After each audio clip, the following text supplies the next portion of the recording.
இன்றைக்கி ஒரு ப்ளவுஸில் நம்ம கட் பண்ணால் மட்டும் பத்தாது, அதை ஸ்டிச் பண்ணுறதுமே என்ன செய்யணும், கரெக்டாக ஸ்டிச் பண்ணால் தான் ப்ளவுஸில் வந்து எந்த தப்பும் வராமல் இருக்கும். அதாவது என்னோடய ஸ்டூடெண்ட்ஸ் ஒரு பொண்ணு என்ன தப்பு பண்ணியிருக்காங்கன்னு பார்த்தீங்கன்னா, ஆம்கோளுடைய லென்த்து, ஆம்கோல் சுற்றளவு, கையிலோட லென்த்து, கை சுற்றளவு எல்லாத்தையுமே கரெக்டாக மார்க் பண்ணியிருக்காங்க. ஆனால் ஸ்டிச் பண்ணுறதுல தப்பாக இருந்திருக்கு.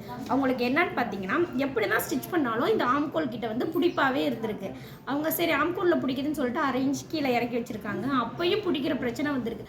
அப்போ என்ன பண்ணணும்னா, நம்ம கட் பண்ணால் மட்டும் பத்தாது, ஸ்டிச் பண்ணும்போது என்ன செய்யணும்னா, இந்த மாதிரி ஸ்லீவை நீங்கள் எடுத்து வச்சுக்கோங்க. அப்படி எடுத்து வைக்கும்போது அளவு ப்ளவுஸ் இருக்கு இல்லையா, அளவு ப்ளவுஸ் இருந்தாலும் சரி, நீங்கள் உடம்புலேருந்து அளவு எடுத்தாலும் சரி, ஃபஸ்ட் எடுத்தோன்னா உங்களுடைய கையோட சுற்றளவை இந்த மாதிரி கரெக்டாக மார்க் பண்ணிக்கோங்க.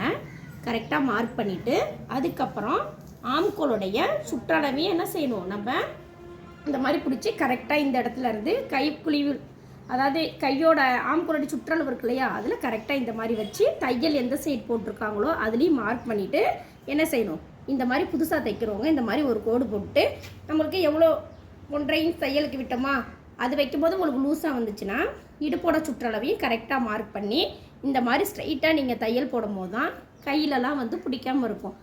நீங்கள் உங்கள் இஷ்டத்துக்கு இந்த கையோட சுற்றளவு எடுத்துகிட்டு நீங்கள் பாட்டுக்கு ஸ்ட்ரைட்டாக தையல் போட்டிங்க அப்படின்னா ஆம்கோல்ட்டெல்லாம் வந்து பிடிக்கிற மாதிரி தான் இருக்கும். கையோட சுற்றளவு, ஆம்கோல் சுற்றளவு இதெல்லாம் கரெக்டாக நீங்கள் மார்க் பண்ணால் தான் ஸ்டிச் பண்ணும்போது தப்பு வராமல் இருக்கும். அளவு ப்ளவுஸ் இருந்தால் யூஸ் பண்ணிக்கோங்க. அப்படியே சுற்றளவு எவ்வளோ எடுத்துக்குவோமோ அதை 1/2 போட்டு ஒரு அளவை வச்சு கரெக்டாக மார்க் பண்ணி கரெக்டாக ஸ்டிச் பண்ணுங்கள். அப்போ தான் கையில் வந்து எந்த ஒரு மிஸ்டேக் இல்லாமல் ப்ளவுஸ் வந்து கரெக்டாக உட்காரும்.